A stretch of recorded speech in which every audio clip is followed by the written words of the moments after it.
autre que les structures gonflables. Rebonjour. Explique-nous un petit peu les différents jeux que tu nous as amenés aujourd'hui. Alors, au niveau des jeux sportifs, on va avoir le jukeball, c'est un trampoline incliné. Il faut lancer le ballon dedans et le rattraper avant qu'il touche le sol. Plus on y arrive, plus on recule. Juste à côté, on a l'ultimate. Il faut lancer un frisbee dans un but légèrement en hauteur. Même chose, si on arrive à mettre le frisbee dans le but, on peut reculer. À côté, c'est le tir à l'arc ventouse. L'objectif, essayer de viser le centre de la cible. Et encore à côté, en duel, par deux, on a le control. C'est une planche en bois avec un trou où il faut essayer de lancer des sacs de sable dedans. Alors ça, c'est un truc qui est vachement à la mode, hein, le dernier. L'avantage de tous ces jeux, c'est qu'on peut les faire n'importe où, donc même s'il y a des directeurs d'école et compagnie, ça prend pas de place et c'est super fun. L'acrobranche, c'est toi aussi?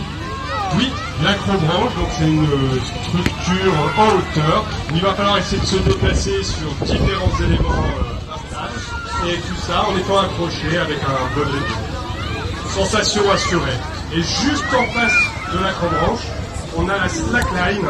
C'est une sangle sur laquelle on essaie de tenir en équilibre et de se déplacer. Et il y a des cordes pour s'aider à se déplacer. Alors moi j'ai connu ça, mais sans la corde au-dessus. Ça c'est plus dur. Ouais.